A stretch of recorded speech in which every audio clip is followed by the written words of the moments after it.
Welcome to Your Money Today, a unique look at financial, geopolitical, and other news relevant to you. For 45 years now, your host, Chris Temple, has provided his one-of-a-kind insights and advice on the markets and on our world. Whatever the subject, he calls them like he sees them. Roll up your sleeves with Chris as we get into today's program. Welcome back, everybody. In this episode, as I promised a while ago, and I think it's especially timely now, with some renewed confusion as to what's going on with precious metals, that I resurrect and update my probably best known special report over the years on precious metals. And as you already saw from the title here, I'm using the same one because it's appropriate for a lot of reasons. This is still not your father's gold market. Now, we have seen a lot of stuff go on over the last, I would say, year and a half or so. Everybody in Fat City, long-suffering gold, and then silver bugs ringing the cash register, popping champagne corks, and all of a sudden in the recent past, very sharp corrections that have damaged a lot of people's psyches a bit. I don't believe the long-term trend has changed, but a lot of people got caught with their pants down that didn't realize that these parabolic moves we had in gold and then again in silver were unsustainable. And also beyond that, folks, the broader, I think, macro picture right now, which for the foreseeable future is not going to allow either gold or silver right away to get back to those highs that we saw. Of course, here's a couple of charts on the screen for those of you watching the video version of this. You see the sharp pullbacks.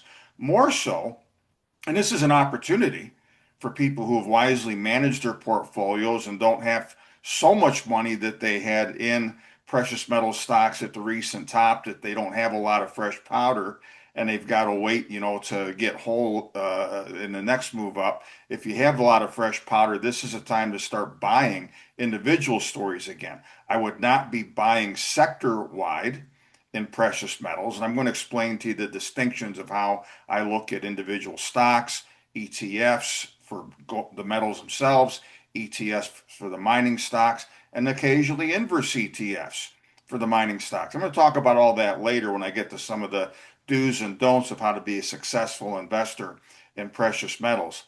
But a lot of the stocks recently have really taken drubbings, undeservedly. But that's the nature of this sector and has been for a lot of years. And continually, I see people who stay at the party a little bit too long, get too religious, as gold and silver bugs unfortunately tend to do. And then after riding a lot of stocks up, they ride them right back down. And I remind people all the time, if you have a 50% loss, and a lot of good gold and silver stocks recently are down that much at the lows of a couple of weeks ago, you need 100% gain to get back to where you started. So I'm going to talk about some lessons a little bit later too, as far as how you manage your allocations. You have to have ebbs and flows depending on what the market is telling you, and you don't ever get religious and dogmatic and think you've got to be 100% precious metals 100% of the time, because that has never worked. It hasn't even worked these days when we've had gold well over 5,000 an ounce and silver popped $100. Complicating the story in the recent past is that a lot of people claimed, and those, of course, are the ones that are the precious metal specific gurus out there. You've heard me say, you probably heard others say, when all you have is a hammer, everything looks like a nail. And a lot of people who shill for or sincerely believe only in precious metals, they don't ever have a bone in their body that says sell. They don't ever question their own rhetoric because it's got to be always rah-rah gold, rah-rah silver, etc. And what's confused a lot of them and a lot of people who came to the party late and then, left in a hurry, which is why you had such big sharp corrections in silver and gold. Those people thought at the beginning of the Iran war, the last day of February, that we were going to see even bigger gains. I, on the other hand, did a podcast. Some of you listened to it back then, and a short video snippet on our social media channels. And I explained the reasons why the first night, that first Sunday night, when the futures markets opened after the war started that weekend and gold briefly had a knee-jerk pop higher, I explained why you couldn't trust that. You were going to have to fade that, and you were going to have to expect that precious metals were going to go down. And in fact, here's a slide that I used in one or I think actually a couple of those presentations. And it's really very simple as to the reasons why this happened. And I'm going to get back and cover all of these later. And as I flesh out what the factors have to be that will be put in place for the next legs higher, first for gold and then afterward for silver, which I will 100% believe is coming sometime down the road. Not right away, regrettably. We're going to stay in this no man's land for a while and move around basically with the market as we've seen in the recent past. But here, there's three reasons why gold has been trending downward until the last several days when we've got these false hopes that the war is ending that has helped precious metals to rally and other metals to rally. At the same time, we've got new highs this last week as I'm recording this on Wall Street. I don't expect any of them to last very long, incidentally. That's one of the reasons why I'm still saying that we need to be cautious about this. But here again, three reasons. Number one, central banks, which were probably until the last year the single biggest tailwind for gold, particularly to go higher, they are now selling gold. Poland and Turkey, especially in the recent past. Precious metals have been gobbled up, gold, predominantly by central banks for a while. I'm going to get into that whole thing of central banks in a few minutes. But these days they have less money. They have less foreign exchange reserves that they haven't already allocated to gold based on what their designs are. And look, folks, especially in the other parts of the world, we are going to have a massive recession thanks to this war, thanks to the other trade issues still going on. And that is not the stuff of a bullish gold price. If you're expecting consumers to buy, they're going to be less flush. Central banks now are less flush. They pretty much have done a lot of the buying they're going to do. That's going to go away as a tailwind. All right. Number two, the reason why, uh, beyond that, and I think these were the two big ones that drove gold to well over $5,000 and for a while took the stock market a lot higher, as we saw last year. It's because the markets universally were expecting last year, and as we came into this year, aggressive further Federal Reserve easing, more lowering of interest rates, more printing of money. Well, we haven't gotten all of that. And I've been explaining the reasons for that for months now.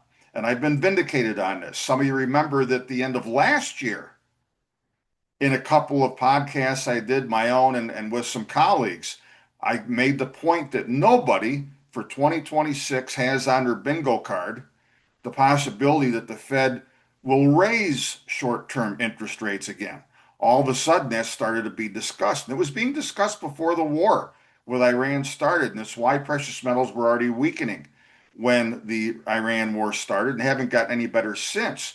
Because if now we've taken off the table for seemingly for the foreseeable future, the possibility the Fed is going to further ease monetary policy, you just removed another big tailwind that gold and later silver had over the last year or so, and that is an easier Fed. Now, I'll tell you later, as we get to the end of this podcast, that the Fed is not being as tight as they're putting on for public consumption. And in fact, we will see ultimately a situation unfold like late 2008, early 2009, when the Fed has no choice, whatever the inflation numbers are. And they're going higher again, not lower, as you all already have seen. The Fed will have no choice but to just hold its nose, tolerate higher inflation, because it's going to come down to what the late Richard Russell, the dean of newsletter writers, once said: it's all about inflate or die. And then number three, of course, a lot of the late money that came into gold and then silver, these were speculators. These were not gold bugs that came in. These were not silver bugs. Gold and silver bugs are invested 100% of their money 100% of the time. I'm exaggerating, but to make the point, these were traders that came in. They were following momentum. That, and you've got a lot of money in the market that's brainless, that has no religion, that has no conscience, nothing. they're going to follow where the money is going. And for a while, the hot trade was gold and silver. All right. Well, another reason why gold has not responded, at least to any great extent, except the recent rally off the bottoms due to the war, is a lot of those same people looked at gold and silver. Hey, that's yesterday's news. I want to buy oil. I want to buy fertilizer stocks. I want to buy other things that are going to be in short supply and where you're going to be able to make short-term gains based on the war. Now, before we really get underway here, just a fairly brief crash commercial message, if I may be allowed. First of all, in the notes to this podcast, video and audio versions both, you will have a list of links that will take you to my website at the National Investor, to my YouTube channel, and to this podcast if you've not seen it directly on yourmoneytoday.org.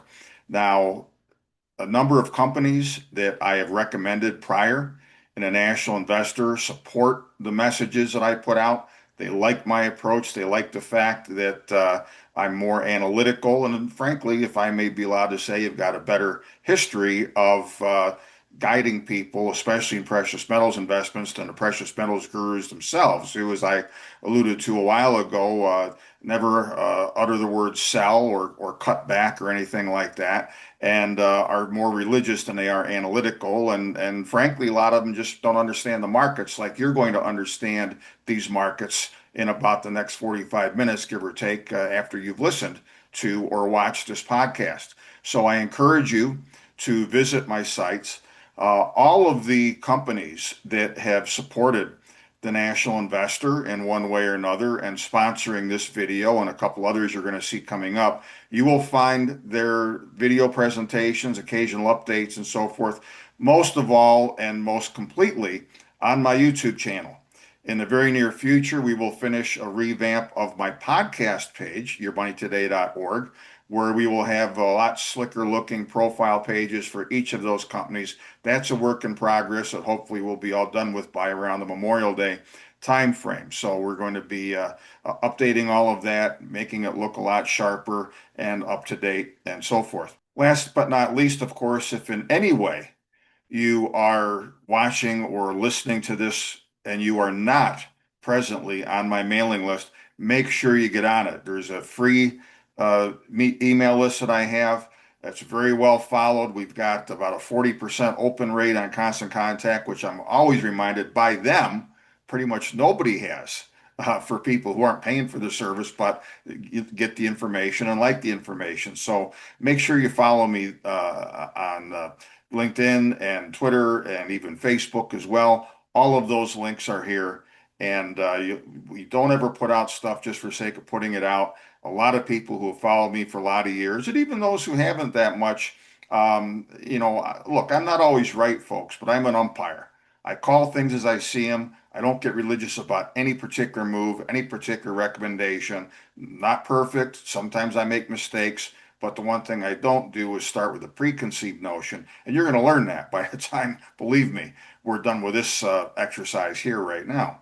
So generally what I'm going to do, and I've done this in various formats over the years, I'm going to try and keep it as succinct as possible, but I want to be detailed enough so that you get it. I want by the time this is done, if you are a gold bug who is in need, or silver bug as the case may be, of frankly some deprogramming, I want that job to be done for you by the time we're through here. If you're a generalist investor who maybe knows a little bit about precious metals, but not a lot, I want to demystify the space for you. No, you don't need to wear a tinfoil hat to be a gold or silver bug or to believe that these are viable places to put your money. After all, if you go back to the modern day era of gold, which started in 1971 and had a spectacular restart in 1999. I'm going to tell you that story. It's the coolest story that I have ever covered and ever guided investors in 45 years of doing this. So you don't want to go away. And it's the one and only time that the Federal Reserve, as part of this story, actually did suppress the gold price. Bankers and market makers manipulate all markets every day.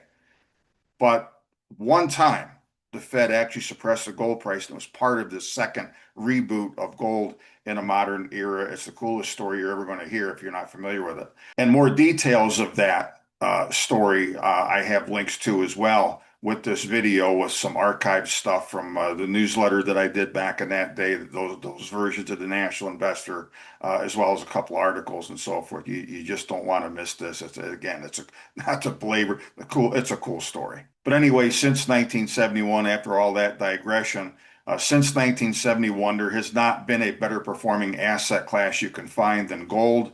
Uh, if you go back to that period of time, the Dow Jones Industrial Average has been multiplied by about 50-fold. The gold price, as of this last week, and I'm using round numbers, has more than tripled that return. So don't think that there's something wrong with you if you've been a gold investor over the years, because like a lot of assets, because of the long-term devaluation of the dollar, asset prices and other prices, regrettably, for the things that we buy every day, tend to go up because the volume of money and its value has gone down over the years. That's been, of course, the core story of gold all the time. So I'm going to take you through that history, talk about these different eras, if you will, of the modern day gold trade and why it's important to understand those. I'm going to talk about some general do's and don'ts as an investor, what you should do, what you shouldn't do, who and what you should stay away from, what you should embrace. I'm going to give you a lot of a roadmap as to how to do this.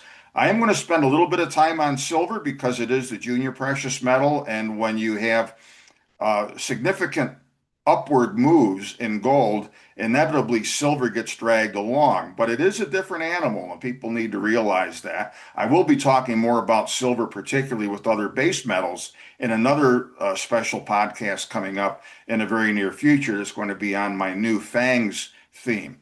That's another cool story and another cool theme that we're going to talk about as far as commodities in a more general sense going forward. I suspect that most of you know or have heard of the first of two pivotal modern day dates for gold. The one being, of course, the first one in August 15th, 1971, when President Richard Nixon, the Treasury at the time being faced with more demands from foreign governments and foreign investors for gold than the physical gold we had, basically, as history calls it, shut the gold window. He stopped the convertibility of U.S. paper assets of any kind, which by that time were pretty much things that were held by foreigners. He stopped the conversion of that into gold. He stopped redeemability and let the dollar again and gold become more free floating in the marketplace. Part of that whole process, of course, was that he unleashed Arthur Burns on the world, who was the main Fed chairman for President Nixon. And between the two of them, they debauched the value of the U.S. dollar. We had inflation and waves on and off in the 1970s. Uniquely back then, it was just the U.S., or predominantly the U.S., that was screwing up its national finances and its currency. Of course, since those days, we've got a global race to the bottom to see who can screw up their currencies the fastest and print money the fastest. It's this race to the bottom. And that's one of the reasons why, as I pointed out along the way, it's not as automatic today as it was in the 1970s that gold has to behave inversely to the U.S. dollar. There are sometimes other factors. I mean, notably, during the earliest part of the war with Ukraine, gold did well along with the U.S. dollar. More dramatically, back in the 2010, 2011 time frame, when the world didn't know if the euro was going to survive, the U.S. dollar and gold screamed higher together for a while during that time. But back in the 70s, it was that more static inverse relationship. The value of the U.S. dollar went down, U.S. inflation rose, and gold had its first major secular move of the bull market that was unleashed in August of 1971, going from the fixed price of $35 an ounce to a brief peak above $850 an ounce. A lot of you were around at the time. I know I was. I enjoyed that. But then it all came to an end, thanks to chiefly Paul Volcker, who did not get rid of inflation in a monetary sense, but as I've explained many times, he shifted the inflation equation. And actually, when you look at money creation and debt, and I'm explaining this separately in a big presentation you're going to see shortly after this one, which is another one of my seminal works over the years called Understanding the Game. Paul Volcker kind of reordered the economic and monetary universe after he killed the price inflation of the 1970s and into 1980. He re-engineered the monetary and banking system so that as a first matter, the much greater credit creation and monetary base expansion that started in the 80s and has only accelerated in all the years since then did not, for the most part, as a first matter, go into the prices of goods and services. It went instead into asset prices. And when people saw this, they didn't understand it at the time. Most people didn't. But the fallout from this and the consequences of this basically was that even though inflation in a monetary sense accelerated under Volcker and then, of course, Greenspan and the others since then, that did not help gold. And we went from a peak of over $800 an ounce in 1980 for gold to what I called kind of being in the wilderness for 20 years, nearly after that, where gold trended downward. It had occasional times where it blipped up. It was tradable. Good companies were still investable. But for 20 years, from the 80s to 1999, pretty much, we had a market where gold was in the wilderness because by and large, the stock market was where all the action was. And that's where investors wanted to be. There were the occasional exceptions, but that was the broad landscape of things.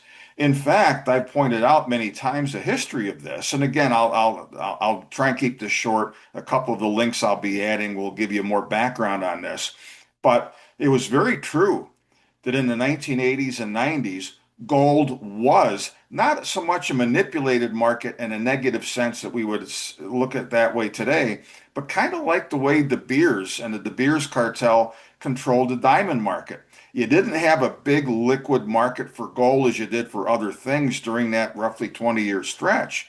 And I still have in my possession a 3 full-page expose of the Financial Times that explained how this whole cartel worked with gold. You had George Bush Sr., you had Brian Mulroney, the former Prime Minister of Canada, you had Republic Bank of New York, you had a couple of the other big banks, and you had Barrick Gold, which some of you who are old enough to remember this was the company that gold bugs loved to hate because they hated the fact that Barrick was making deals to forward sell their gold, and that was one of the things keeping a lid on the market.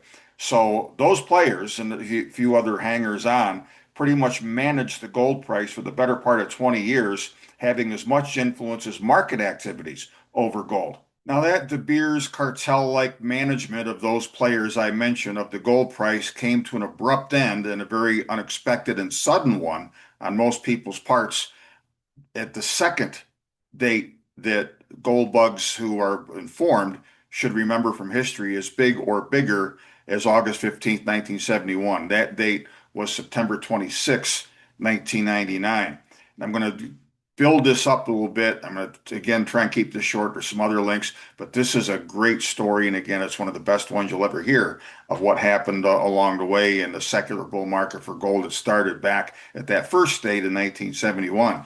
As I alluded to, where Barrick was concerned, there were other players, other central banks that during the 80s and 90s, especially as we got into the 90s, gold was old-fashioned. It was a barbarous relic, as Warren Buffett and others famously called it. Didn't pay any interest. Who needs gold anymore? We've got modern money mechanics. We've got the Fed. We've got derivatives. We've got soaring asset valuations on Wall Street and all the rest.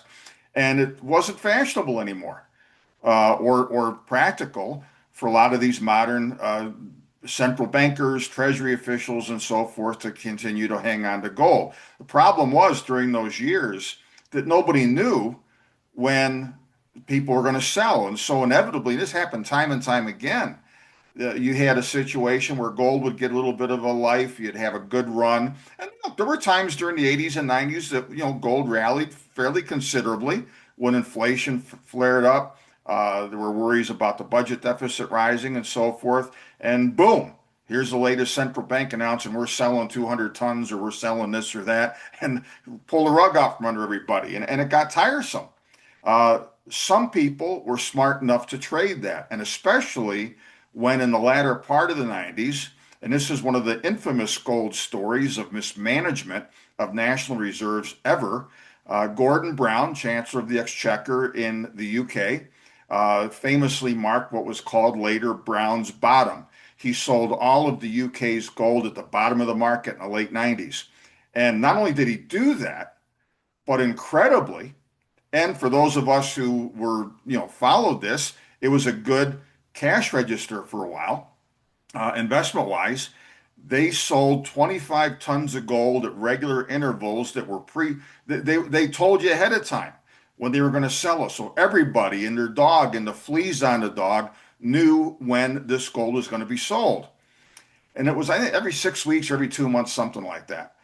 So what happened was traders looking at the other factors, whether gold was bullish or bearish at that particular time, aside from the UK gold sale and whatever else might be coming along, you would sometimes be able to trade these sales and buy at the bottom, sell after an auction, and the market had taken up that gold and it did a good job. The gold price might rally, and I, in those days, in a national investor, would have occasions where I would have our subscribers buy call options on the major mining stocks. Back then, it was companies like Newmont and Barrick, Placer Dome, which is long gone, Getchell Gold, which is more long gone. There is a new Getchell Gold today, if you didn't know, but I'm talking about the old one. Homestake Mining, which Barrick bought afterward, and so forth.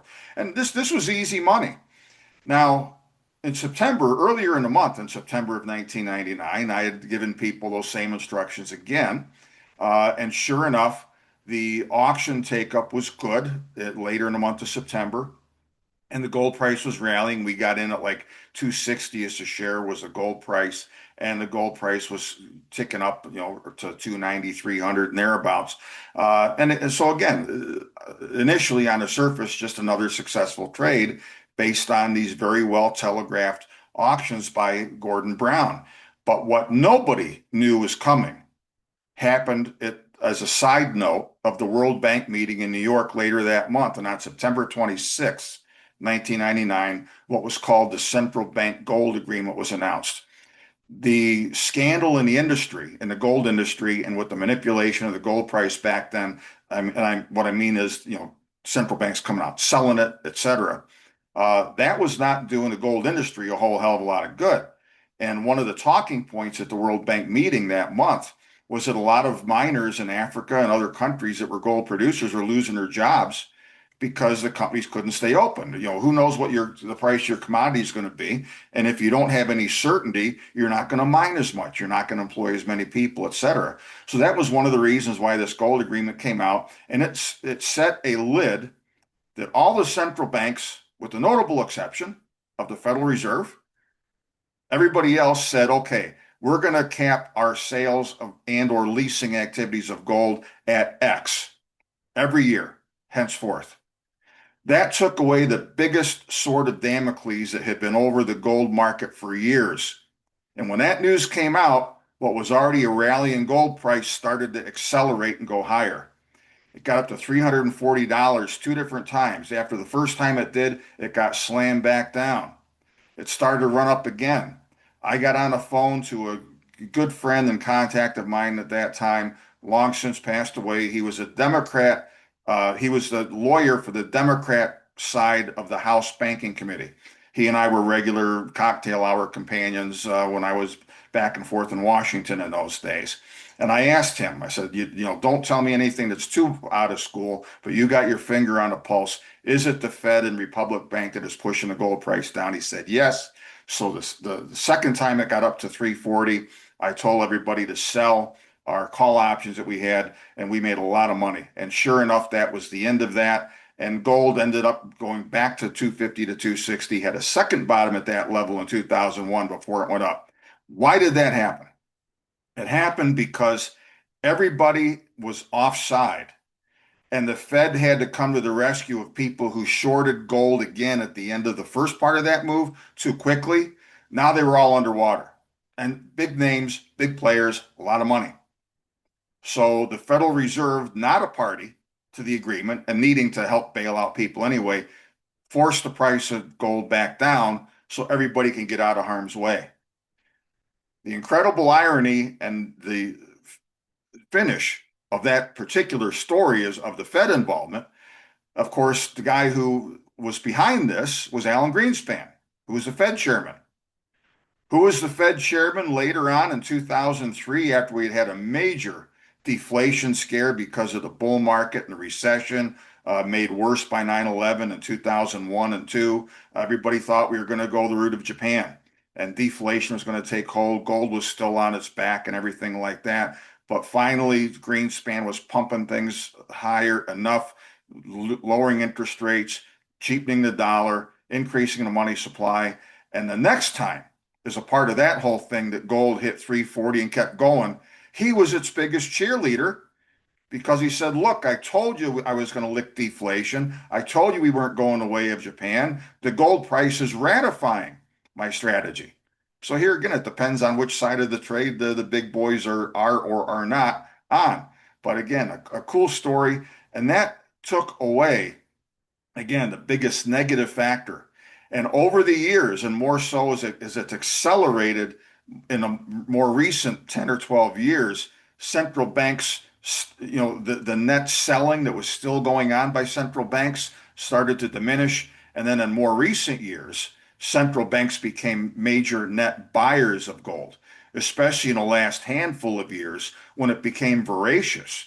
And I think a lot of the talk about there's going to be a new gold-backed BRICS currency or something like that. The charlatans talking about that are always talking about a new IMF currency. When Biden was president, some of these same people were telling you that he was going to take your money and you were going to get a Biden bucks digital currency in return, or that's all crap.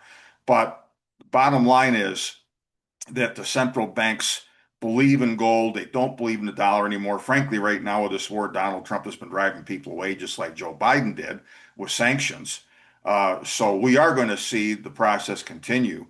But for the time being, the US dollar is still the globe's reserve currency. That's a subject for another day.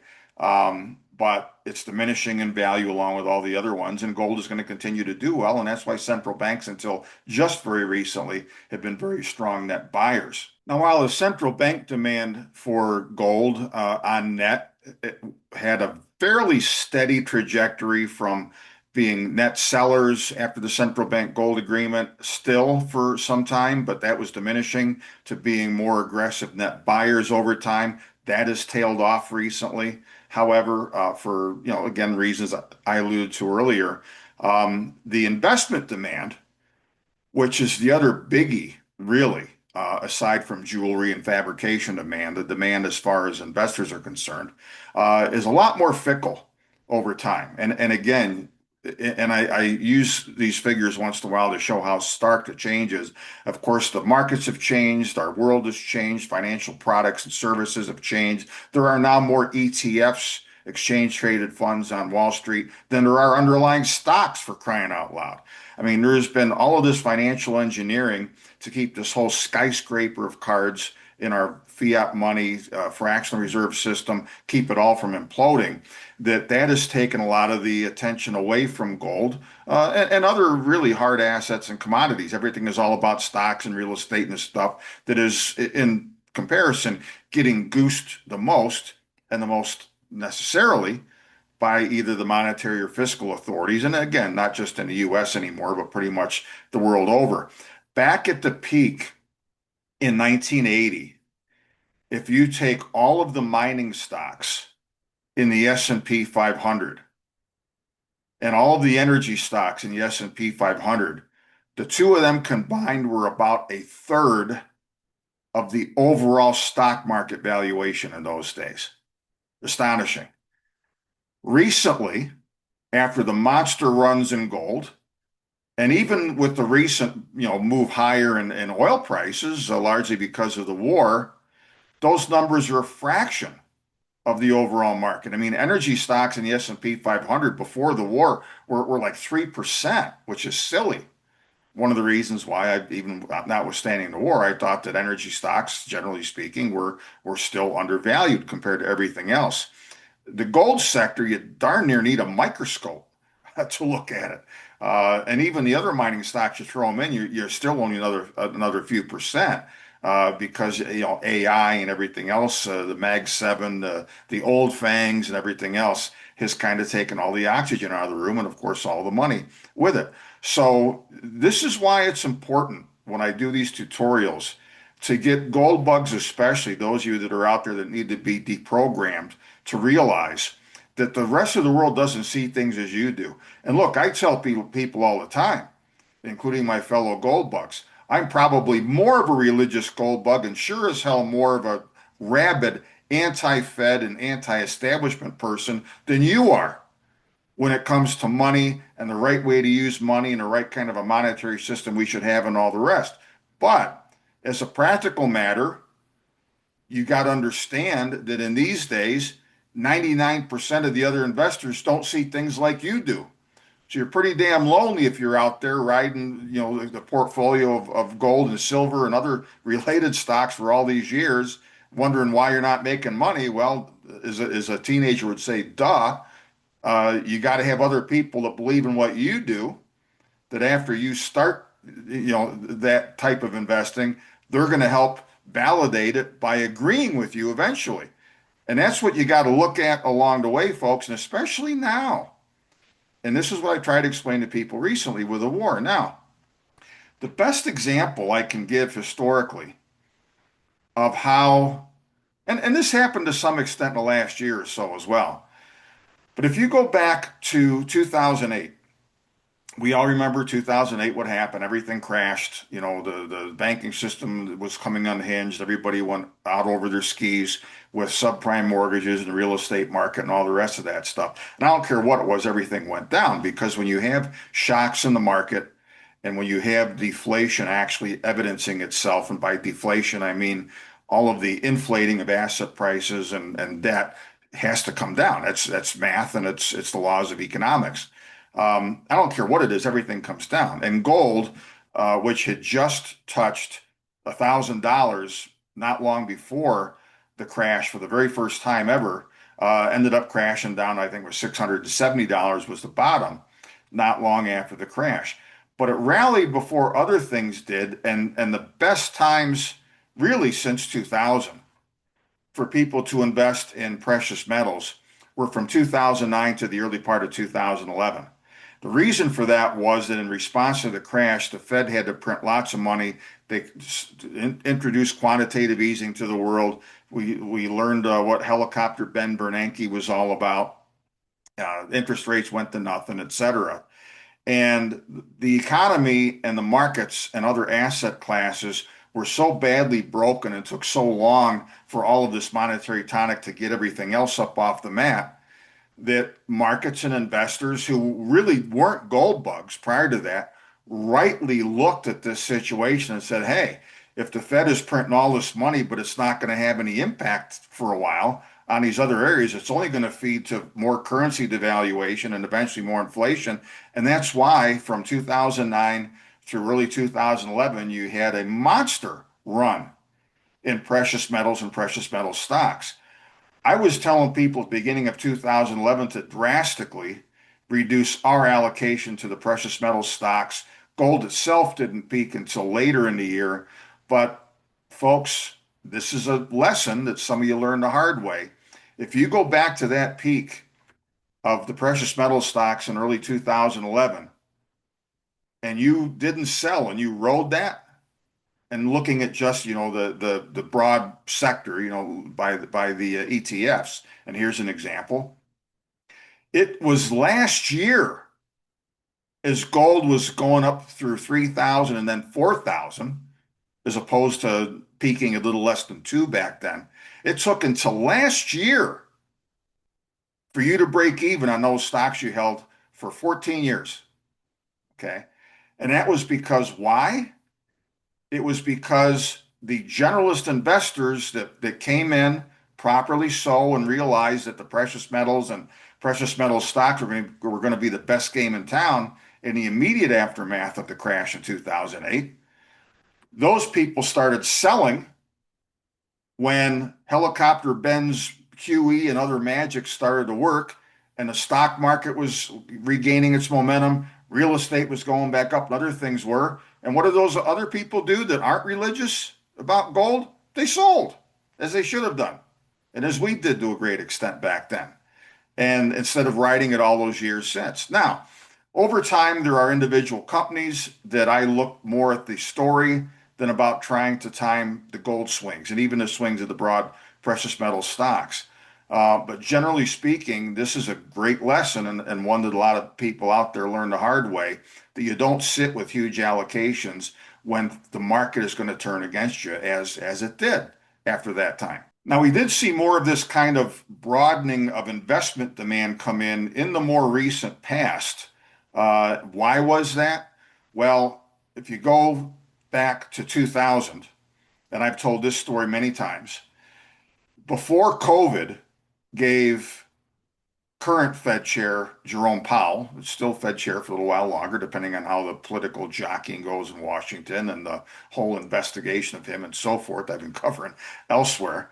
Jerome Powell with COVID, he wasn't helicopter J, he was cargo plane J, as I show here.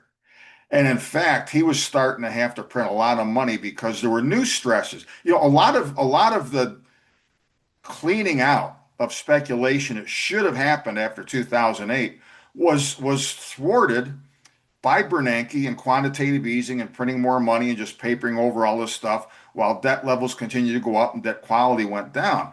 Well, now we're in a different world.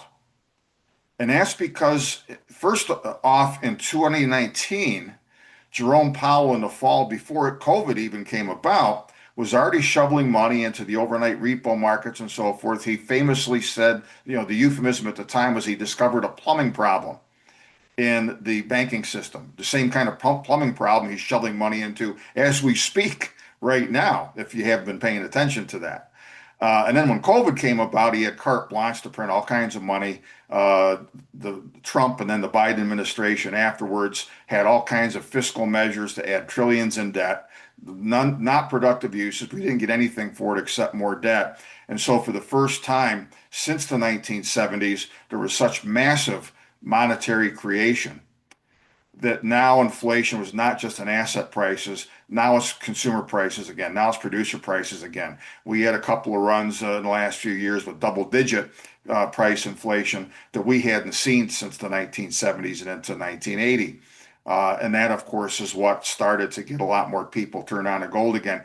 Interestingly, even through the recent past, as I've observed this and compared notes with colleagues and others, this is not still been a big retail driven mania. All right. You've got a lot of family offices, a lot of big investment houses that have been aggressive investors in gold. I've used as an example, for instance, the annual conference I go to in New Orleans. Many of you are familiar with it, the New Orleans Investment Conference. And last year, for the first time in many years, the attendance was over 1,000. And notably, it was not garden variety retail gold bug investors who, in any case, and I've already said this, they're already up to their eyeballs in gold and silver and stocks, and they're 100% invested 100% of the time. They're there to hear their favorite rock stars and conspiracy theories or whatever. But the added increase in the attendance last year was notably of much more sophisticated family offices, investment funds, other people like that, and wealthier individual investors who were very clearly there with their sleeves rolled up to figure out, okay, I get it now. I believe in this now. I'm here to figure out what to do with my money, what kind of a shopping list I should have. So we've seen some evidence again of this investment demand starting to broaden out. It got hit because of the war and because of the outlook on the Fed and so forth, but it will come back. Now, beyond that garden variety view of more people getting back into the gold space and finally gold equities that perked up in a big way in the last year and a half, they've given back some of their gains. And to me, that's a time, as I'll get to again in a minute, to be, if you took some money off the table, as I advise, you're going to want to start loading back up again. Look at some other good stories out there, and I'm going to give you the attributes to look for in a minute. But generally speaking, still with gold, beyond that garden variety inflation thing, this is getting more urgent. with the world's monetary systems and with the global debt overhang that is now getting to the place where not only is the debt completely unpayable, but it's unserviceable as time is going on. It's just that far out of hand. And so some of you possibly have heard the term in the recent past that gold has become a debasement trade. And that means currencies will debase more aggressively, more overtly, because central banks led by the Federal Reserve basically have no choice. Governments are so far in over their head, they don't know anything else to do. But, they keep digging. The hole's getting deeper, they keep digging, and that is putting more stress in credit markets. President Trump, of course, notably has been very antagonistic to Jerome Powell. If Kevin Warsh or Paul Volcker or Alan Greenspan or anybody else was alive today doing the same thing, he'd have the same attitude. He wants interest rates down to nothing. But when you are adding debt at a $2 trillion a year plus clip, that's not the stuff of lower interest rates. For the first time since really the 70s and into 1980 and so forth, you're hearing more and more the term the bond market vigilantes. And there's a reason why interest rates have stayed stubbornly high. It's because inflation is remaining stubbornly high. Folks, you may have missed this with all of the other news out there, but we're at a 3 to 4% annualized inflation clip with consumer prices and producer prices, not the 2 to 3% that the markets thought we were going to have. And it's getting worse rather than better. The Fed can't lower interest rates on a surface, at least, in an environment like that. But the cracks are nevertheless appearing underneath the surface. As I alluded to a few minutes ago, the Fed is having to be more and more aggressive these days and plowing money into repo markets and in trying to shore up the cracks and fill the cracks that are coming. Jerome Powell's got himself another plumbing problem, folks. It's not going to get better. And this war is going to make things worse with a weaker economy, even less able to service all this gargantuan debt out there. And where the federal government is concerned, Donald Trump has claimed that he's the king of debt. He sure as hell is. Last year when he got his one big beautiful baseball, hot dogs, apple pie, the flag, and motherhood MAGA bill passed through Congress, what a lot of people forgot about is that the base case of that legislation added 20 trillion more in debt over the next decade. This didn't balance a damn thing. It didn't reduce the deficits, all else being equal. And now they're going to be worse, of course, because of all the money Trump wants to wage war in different parts of the world, or to reconquer or conquer anew our own hemisphere, whether it's Venezuela, Cuba, Greenland, or whoever might come next. So this is all the reason why, on top of the Fed chairs, who over the years have been great at debauching the currency. This is one of my favorite graphics to use. You had and again, this is kind of the base case for gold as well as a lot of other assets. Years ago, a century or so, you had the famous murderer's row of the New York Yankees lineup. Today, you've got the murderer's row of the Fed shares that we've had in the last 30 or 40 years that have done nothing but add to the debt. And whatever they tell you the contrary, the Fed being independent, blah, blah, blah. The Fed as a central bank has enabled government debt. If they did things the way we used to do it, the government would spend within its means because the market would force it. The Fed has enabled all of this by adding to its balance sheet, buying a lot of the debt as the buyer of last resource, and that's only going to get worse. And again, that's all part of the debasement trade.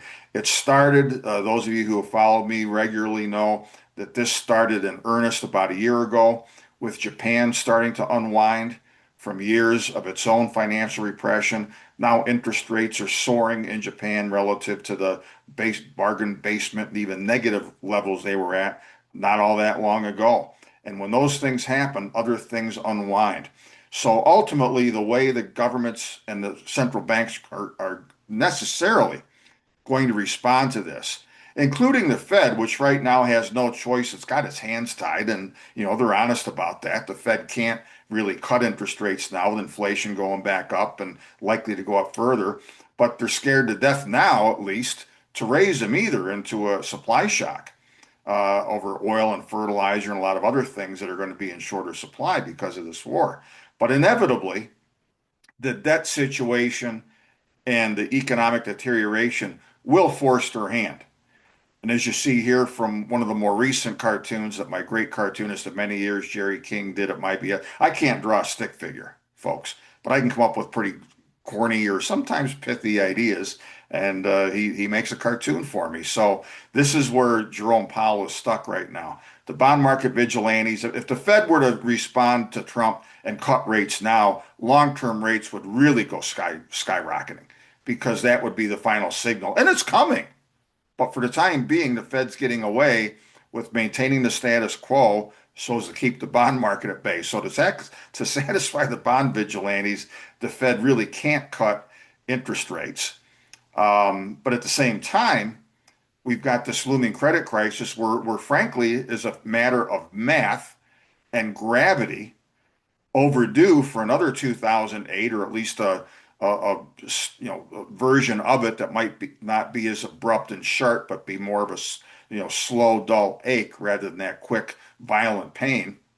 Um, that's looming out there, and inevitably there is zero question, as things stand right now, that the Fed, when it has to choose its manner of comeuppance, is going to choose the Grim Reaper here and his scythe and say to the bond market vigilantes, okay, well, I can only satisfy one of you, and it's going to be inflate or die. And that's the point, kind of like in 2009, when you will see a broader takeoff again and a next big secular move where gold and silver is concerned. But for the time being, we're going to kind of be in this no man's land. Now, as we're into the downhill side here, of course, in this lengthy podcast, but necessarily lengthy, I want to, as I promised, give a shout out to silver and give a few highlights of how I view that junior precious metal. Again, in the near future, when I do my new FANGs broader commodities presentation, I'll spend more time on it. But first of all, as far as silver is concerned, and I always have to tell this to people who are is rah-rah or more so on silver. And again, it's kind of a manner of, seems almost religion for some people.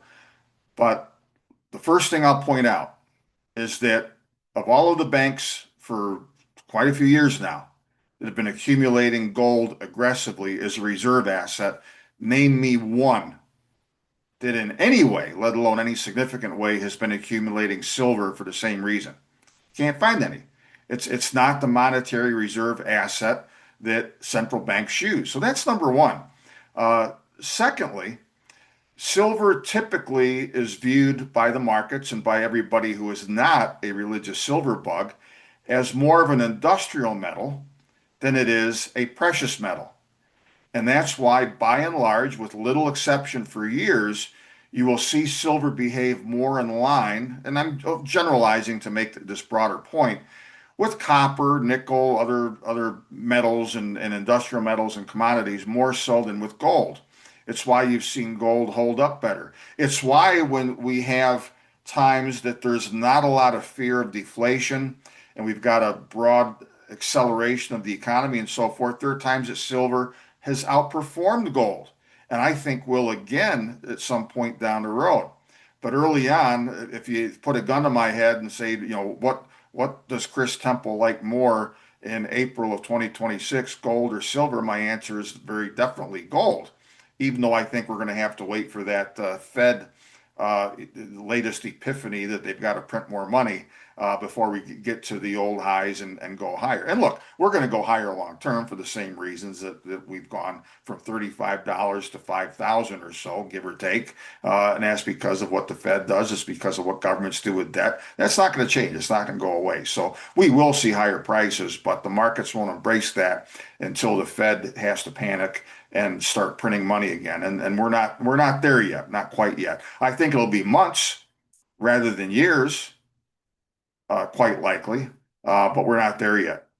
Silver has got a couple of unique things going for it, though, that I want to point out, and a couple of these are pretty darn counterintuitive, even from what I just said. Consider that one of the themes, as silver was spiking belatedly and caught up with gold and then was screaming higher for a while, until it just got stupid when we were well over $100 an ounce. And I mean, that was an accident waiting to happen. Okay, we would get too much speculation, too many people offside, everybody on the same side of the boat kind of a thing. Um, but a lot of that was on a legitimate view, and this is common with a lot of the other metals out there. I've talked about this in the context of uranium, of copper, of zinc, and others. When you extrapolate the necessary supply that the world needs of all of these different metals, you go ahead 10 or 20 years, it ain't there.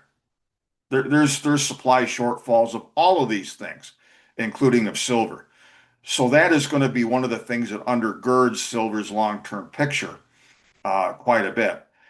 The other thing to keep in mind right now is that once gold gets moving again, it will drag silver along. I'm not completely dismissing silver's behavior with gold as a precious metal that will respond to inflation. And we saw this in that earlier example I referred to from 2009 to 2011. Silver was dragged along by gold and then was moving up nicely in its own right, got up to a pretty nice level in 2011. And that was while a lot of the other base metals weren't doing all that hot because of the still lingering broad economic problems that we have. So it will happen. And perhaps we'll see silver back down to where it broke out at 50 to 55 before it bottoms, and it's going to be safe to get in again. I don't know right now. I'm ambivalent, honestly, on a near-term direction. And I even think, as I do with the stock market, I'll throw this out there to more date this presentation. I don't trust the rallies in recent days in gold and silver any more than I do the rally to record highs for stocks in this last several days for all the same reasons. And I'll be talking about those separately in the days ahead as necessary. But a thing that I really am salivating over, and this sounds dopey perhaps, where silver is concerned, is that if with the likelihood of an onset of a global recession, it'll be worse in some places than others. I mean, it's already getting to be an acute problem in Asia and Europe because of a lot of supplies of energy and fertilizer and sulfur and all these other things that aren't getting through. They're going to fare worse in relative terms probably than we are in this part of the world, but it's still going to hurt. When you see that kind of a thing happen, when you see deflation start to, get a whiff of credit markets starting to unwind, so I'm talking about deflation in that sense, that means that there will be even less mining of a lot of base metals that we need. And given the fact that silver is still a major byproduct of a lot of base metal production, that means that the supply situation for silver will grow more acute as far as the supply and demand imbalance that will be in silver's long-term favor. So look, silver is needed for a lot of things. Renewable energy. I mean, 30% of all the new of silver demand goes to solar alone, and that's growing worldwide. And in the right context, I believe in silver, or in solar rather, and some of these other renewable energies, if it's in the right context and the economics work and the climate is right, and so forth. And silver's got a lot of needs. I mean, electronics. You hear a lot about copper's need for AI and electronics and stuff. Silver too. A lot of other metals are needed for these things. So look, the long-term picture for silver is every bit as bullish as for gold. But again, you got to keep in the back of your mind it's for different reasons, and they aren't always going to act together in unison.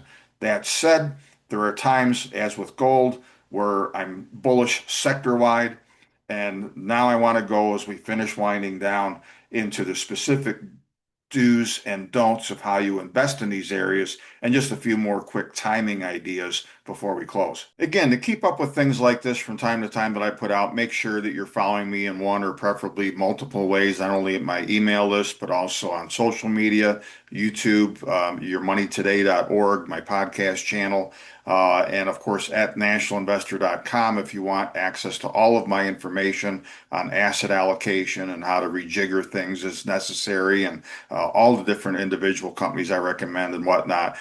You can sign up and be a member. And right now we've got a special offer, as you'll see when you get there. So when you go to the National Investors website, click on subscribe or renew and follow the yellow brick road. Now, real quick, I want to talk about some of the things that you should avoid when it comes to precious metals. As I commented earlier on, a lot of services are out there and a lot of gurus are out there who follow nothing but precious metals. Some specialize even just in silver. So they're not going to be bearish on it. So you've got to be careful where you're getting your information from. Make sure it's balanced, make sure it makes sense. Obviously, part of this whole exercise is to show you my wares and a sensible way to approach these things as an investor without with the religion put on the shelf, and realizing that there are times that you have a heavy weighting and times you have to reduce that, and then what circumstances you need to load up again, etc. So you've got to make sure you're getting credible information. Some of the bad information that's out there reveals itself. I mean, just starkly. Here's a few examples I'll run through as I'm saying this, but I've always found it comical over the years. And look, I've got a lot of people who do precious metal services and newsletters and shows who have been friends and colleagues for a long, long, long time.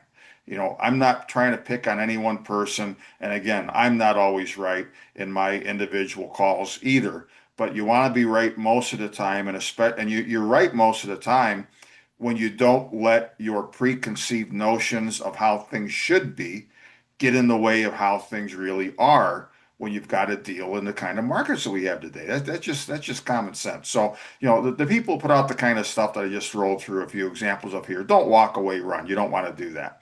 That's number one. Number two, when it comes to investing in physical metals, which a lot of people have done. I mean, it's been astonishing that even without a lot of retail interest still, in precious metal stocks and mutual funds and that kind of thing, as there should be with these kind of prices. It's been interesting to see that a lot of retail investors have bought a lot of physical metals. You've probably all heard of, maybe even experienced, even a company like Costco, which was selling physical precious metals. They were running out. They can't keep it on a shelf.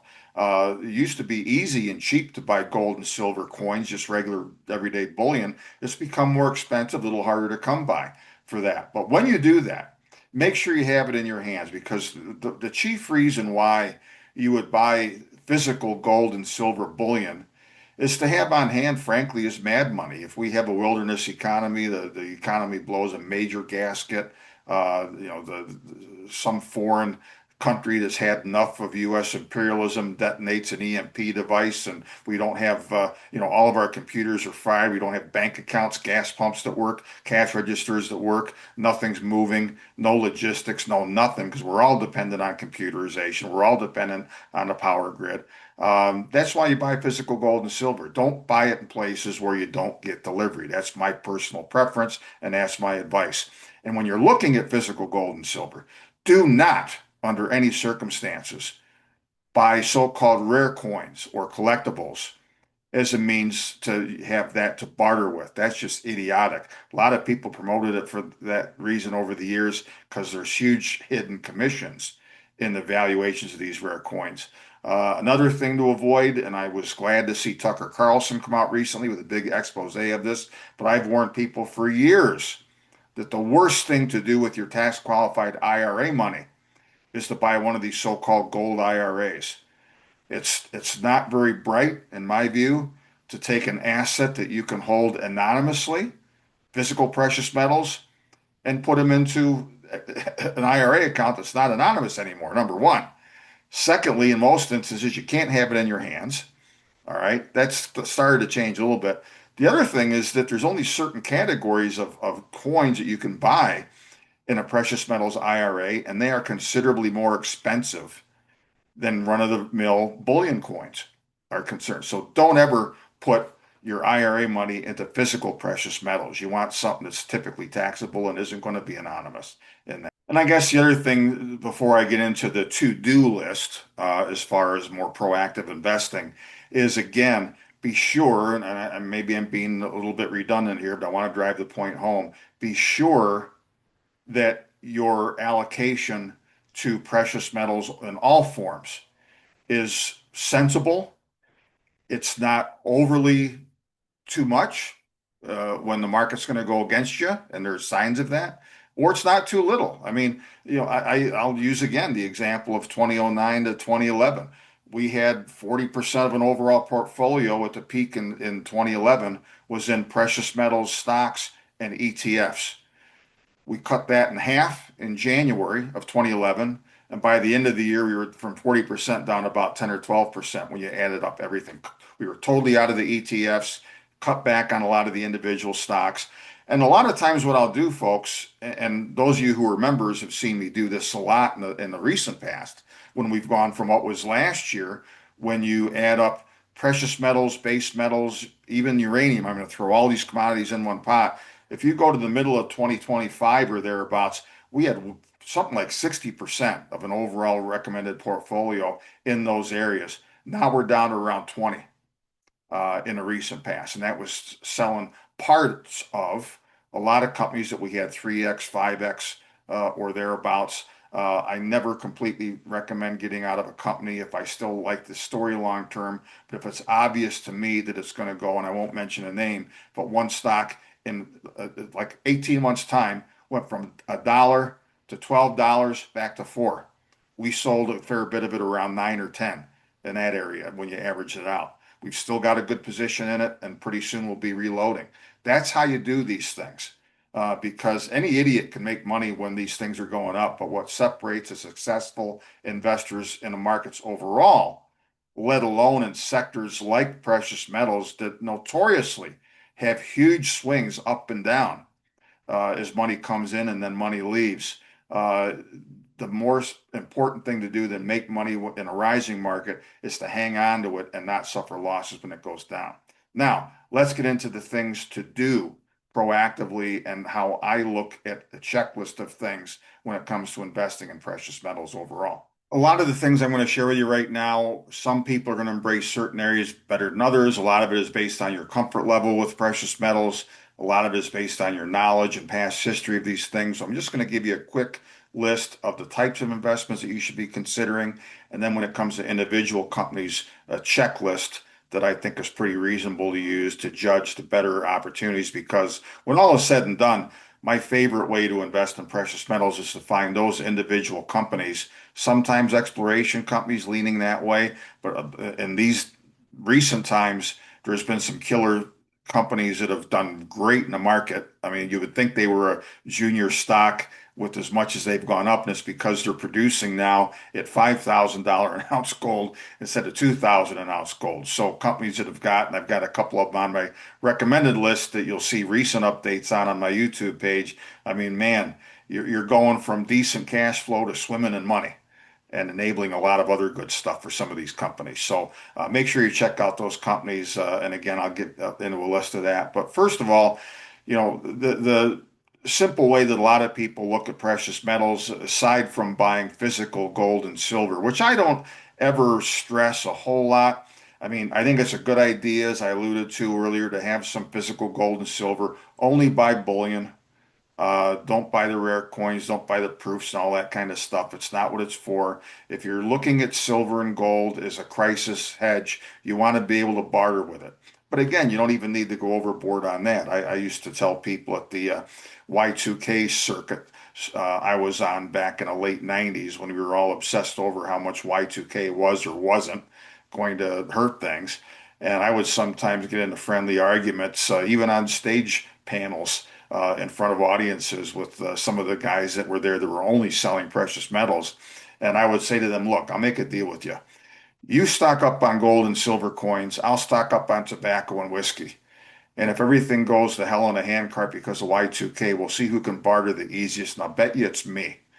So gold and silver are good, but they aren't a be all and end all. It's a little tougher and more expensive these days to buy precious metals than it was before we had these big runs, but it's still possible. There's still some good firms out there that I trust that'll treat you right. If you need a referral, let me know, and I'll turn you on to the best sources I have. I don't have an axe to grind. I don't get paid by any of them, but people and firms that I know and have known for years. Next we have for people who like gold and silver but don't trust stocks. They just want a proxy for gold or silver. You've got ETFs out there, exchange traded funds, and here's a list of the major ones that are out there.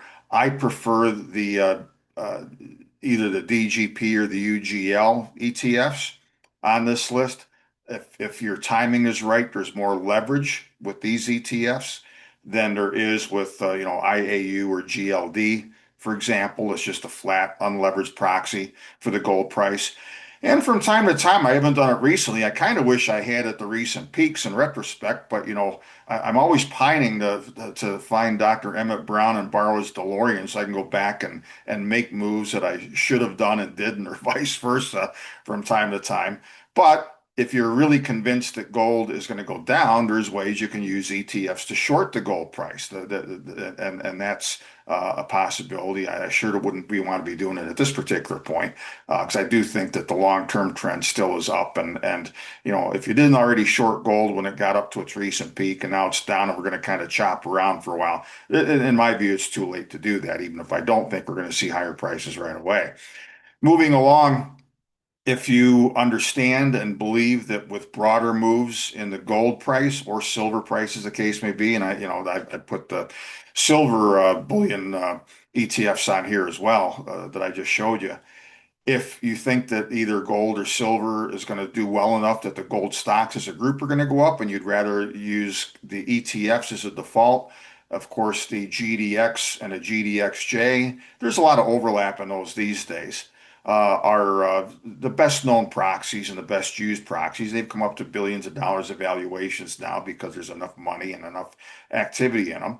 The GDXJ on a surface is the more junior-oriented companies, but again, there's a lot of overlap in them. But the mix is a little bit more of the smaller companies in the GDXJ. And if you're really aggressive, and I've used this as a trading vehicle from time to time, you think you're going to get an especially good pop, you've got Nugget, which is the Direxion um, uber leveraged gold stock ETF. But you better have good timing on it because you'll get your head handed to you if you don't. That's the time you want to use its opposite number, dust. And we used that a few years ago, and I thought there was going to be a good decline in gold. We made a little bit of money on it. And that's how you can have a leveraged bet against gold stocks, that gold stocks are going to decline. But again, I think it's a little bit too late to do that right now. A lot of investors are comfortable to just use ETFs and whether it's to put, 5% of your portfolio in it because you think that's prudent and just kind of ride it for a long time, whether it's to move in and out, that's fine. I do things a little bit differently. I use as a first matter individual stocks I like for the long term based on their fundamentals. And I categorize stocks on my recommended list, folks, by ones that are more solid, relatively speaking, at least growth oriented ones that have got, lots of cash, good resource base already, even if they're not producing. And then there's speculative ones that have still got a few hoops to jump through to prove up a resource and to get more attention and so forth. The market has still, and I've alluded to this a couple of times along the way, not been as hot as you should have, a lot of people expected to see for gold stocks overall, let alone a lot of individual companies. But there's enough new attention that has come in the last couple of years or so for the reasons I articulated a little bit ago, that the companies that deserve it are getting the attention and getting investors taking positions. And it's a healthier environment that I've seen in a long time, even though as a group, you can argue that gold and silver stocks, and I do argue this, are still some of them asinine as far as how cheap they are compared to the metal prices. But again, this is the fickle nature of that other 99% of investors out there. You've got to understand the things that are going to be necessary to get them re-engaged once again. And that's coming. And again, I think it's going to be more so months or, rather than a number of years before that happens. But when it comes to individual stocks, it's one of the more enjoyable things I've done in all industries, including mining over the years, is to visit lots of different companies. The introductory part of my standard YouTube videos oftentimes has a montage of a lot of these different kind of visits and companies over the years. They're biotech, they're different industries, they're mining, they're, whatever the case may be. Base metals as well as precious metals. And it's fun to be able to kick the tires because I love what Warren Buffett, John Templeton, the late John Templeton, and others have said for years. And even though the passive investing regimen today has kind of overwhelmed traditional bottom-up stock picking, it's still there, folks. And if you make good calls, it's still rewarding. And so I first start when it comes to building a portfolio and an allocation for people with individual companies. When I like the sector overall, I add, so I kind of do it backwards from what a lot of people do, quite honestly. I'll add additional exposure with the GDXJ, with a nugget, with an SILJ for silver stocks, and that kind of thing. That's how I'll build a greater position. We're totally out right now of any of the ETFs. And again, we've reduced a lot of our individual stock positions, but I'm adding a few new companies right now, and I'm starting to make the case for people to start nibbling back and get bigger positions anew in stocks like the one I referred to a minute ago, where we sold a lot of it at 9 or 10. Now it's corrected down to 4. Okay, that's too cheap again. So nibble at that somewhat. So how do you judge what kind of a company you should look at? Here's a quick checklist. First and foremost, when it comes to management, I love what I've often called my betting on the jockey theme. There's a lot of good people in this industry, which is actually very close knit. I've been astonished, and as I'm recording this, actually, doing a loop through Arizona, Nevada, and California, visiting a number of my current recommendations, kicking the tires on a couple of prospective new ones in the mining space. And in a lot of these cases, these are CEOs I'm talking to who have already had past successes. So if you've got a successful jockey, that's one of the first things you look for, is that somebody who's this isn't their first rodeo. They've had successful companies in the past. They've sold them, made a lot of money for their shareholders. Now they're doing it again. This glorious example of one that I just visited this past week as we're recording this. It comes immediately to mind. Um, by the same token, when you have a good jockey, a company, especially if it's an exploration company, you want to make sure that they can raise the money that is sufficient to prove up their resource, to put something into production, whatever. We had a lot of lean years after that peak in 2011, particularly when it really was hard, even for good projects, to raise money. Who wanted to put money into junior mining when gold went from 1900, crashed back down to several $100s? The gold stocks and silver stocks all went down. Who the hell wanted them? And so even good companies couldn't raise money. That has changed a fair bit. And so today I always tell people something, and not sarcastically, that if you're looking at a company that you've got some information on, or somebody's telling you about it, and say, boy, they got a great project, it's just too bad they can't raise money. Today, in this market, in the recent past, if you can't raise the money that you need, it's because you're not good enough, very simply. So you want to look at the ability of the company to raise money and get broader embracing in the capital markets and among the smart investors who know that they need to be putting money to work in these areas. Moving on from that, you look at a lot of things.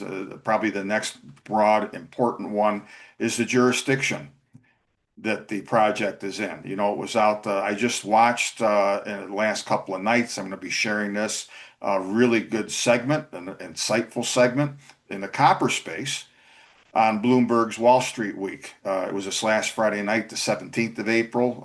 If you want to look it up, Google it, you'll find it. They interviewed Vicky Pesci, the CEO of Resolution Copper, which, if that was producing right now in Arizona, would single-handedly be providing about a third of America's burgeoning needs for copper. And they're still trying to fight their way towards being able to produce this thing. And one of the quotes in that segment was, in the US of A, the average total time from the discovery of a mineral project to development, construction, and exploitation is, hold your breath, 30 years, nearly. Specifically, they said 29. It's well over 20 years in all cases. And that just shouldn't be. So it's tough. It's getting better. I'm often critical of the Trump administration. One of the things that they have done that is very sensible and necessary, though still not enough of this, in my opinion, is they've sped up the permitting process. They've got their Fast 41 designation, which has been applying to silver and gold as well as base metals. So, but realize the risk that is involved from jurisdiction, risk, permitting, a lot of these different kind of things that also play into picking a stock or a specific company that you want to invest in. Of course, there's the property itself. Okay. And one of the things I've said in the recent past is that, and again, thankfully, since we have not yet seen a broad retail investor mania in precious metals, that didn't happen in this last run up. So that means that is still going to come down the road when we're in our next leg higher for precious metals, silver and gold, and probably some other things will fall into this category as well. And we'll really see some stupid high prices. It might mean that the secular move is going to take a bigger hiatus than what we're in right now. But uh, you've got to ask yourself when you're looking at something, is the potential news here, the potential discovery, the potential economic report that's going to be coming out, is it going to be so much greater than its neighbors and its peers that it's going to garner a disproportionate amount of investor attention and investor money? There's a lot of good projects out there that'll be economic that even in today's market aren't going to wow anybody. And I follow a few of them. Ones that, and I'm just going to throw a few numbers out there for sake of discussion. You got 1 million ounces of gold in the resource right now. And if we do this, this, and this, and spend this much money, we can grow it to 1.5 million. Okay, that's nice. And it's, down the road, you're going to make money. That's not going to animate people right now who are paying attention to the gold space. Certainly not generalist investors and drag them back in. But if you've got a chance to grow 1 million ounces into five, that'll get their attention.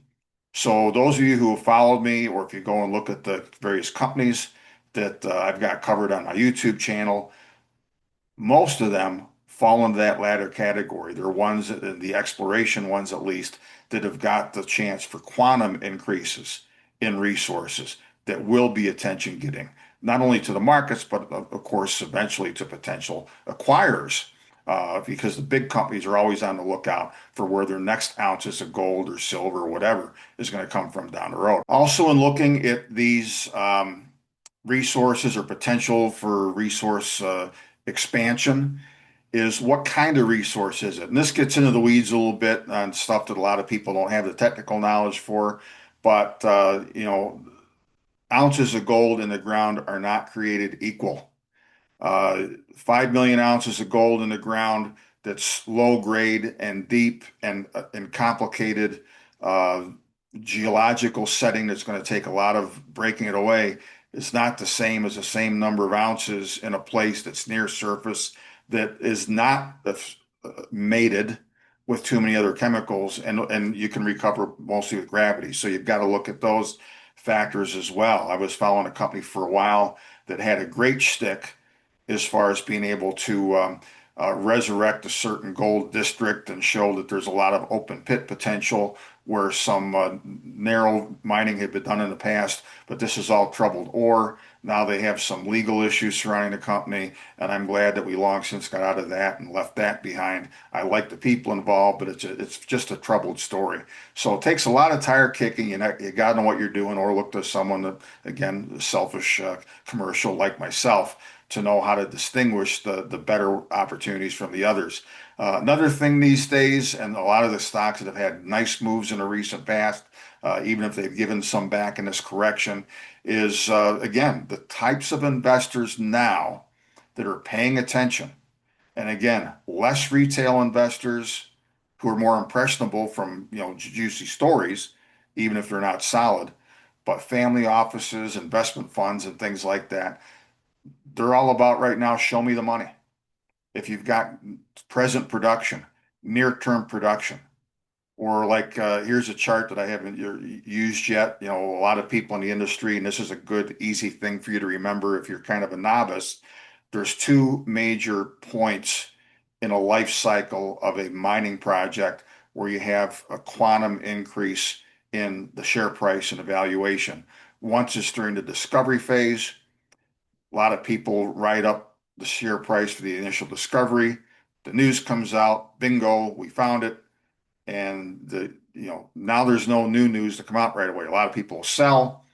And then when the reality of actually exploiting and developing the project sets in and the economics look good, you'll get another big move up. Usually that second move is of more sophisticated investors and more cautious ones too, who now it's all about show me the money. Okay, now the money's going to come. All right. And that, of course, that I just showed you is what's called the Lassonde curve, named for one of the legends in the industry, major investor and the corporate head in this industry for years, Pierre Lassonde. So those are just some of the highlights, the major things you want to look at. For time's sake, which we've already spent a lot, I want to keep it relatively short and sweet, but also with the meat that you need. Really, the last thing you need to consider in here with the overall allocation of precious metals, folks, is how much of a portfolio should you have in the space. And again, when for my purposes, when we're at a place like we're at right now, where you're kind of in a gray area, I've commented recently that to me the precious metals are still having a flashing yellow a caution light. It's not a green light like it was for pretty much all last year into the beginning of 2026. You want to keep your allocation down, taking some profits that we booked last year and so forth. The bottom number that a lot of professional quote financial planners will recommend is 5 or 10% of a portfolio. I'm more like 15% or a little higher than that. When I see the things get put back in a place that tell me that the Fed has capitulated, going to print more money. We're going to restart a bigger quantitative easing program. We're just going to add a zero, et cetera. Then we're going to be a whole lot higher than 15% or 20%. I'll tell you that. But we're not there again yet. This is a time, and it's really a good time, in particular, to be looking at the individual company stories out there that are the best. Because as I said, about a 20% drop from top to bottom in a recent gold price correction itself, more like a 35 to maybe 40% drop, whatever it was, top to bottom. And silver, both of them, of course, in recent days have rallied and gotten some of that back from the bottom of each of the prices. That still led to a lot of really good companies being cut in half. And so this to me is a time right now, if you got X number of dollars put aside, don't spend it all necessarily right this minute. But no reason right now you shouldn't be accumulating the better stories out there among both producers and exploration companies. And of course, that again is one of the big reasons why we're here today. And there you have it. This certainly is not your father's or grandfather's gold market or silver market. Certainly not like even when I got into this industry back in the late 1970s. A lot has changed. The proportion of people involved and invested in precious metals has overall declined over the years, but there are those times, and I've tried to give you the best explanation I can of how and why they come about from time to time when that changes, and it is actionable in a broad way to be invested. And also, I wanted to point out that the circumstances that we're in today with the end of financial repression, with debt going kablooey and all this other kind of thing, is inevitably going to bring, I think, larger percentages of investors back into this space as well. And so the whole purpose of this exercise is to give you a reasonable approach to this space, not a religious one. So you know when to zig and when to zag, how to choose companies, how to do all of this properly, what to do, what not to do, etc. And I hope I've done a good job for you on that. If you have any questions, I pride myself, not always in the 5 minutes after you send it to me, but especially if you need to give me a nudge or two. I love to answer questions. In fact, most every issue of the National Investor is at least partly talking about the markets, the macro world, everything else, individual companies, as the case may be, based on questions that our audience sends in. So don't hesitate to drop me a line to chris@nationalinvestor.com. If you have a question, a comment, curious about something, I'll get to you eventually, I promise. And other than that, I hope that you get a lot out of this, that it's a benefit long-term for you and your portfolio. Keep in touch, and thanks for tuning in. We're glad you joined us today. As always, write to chris@nationalinvestor.com with your comments and questions. And be sure to visit yourmoneytoday.org if you haven't already. Sign up for our free alerts, notifications of new shows, and more. Thanks for tuning in, and we'll see you next time.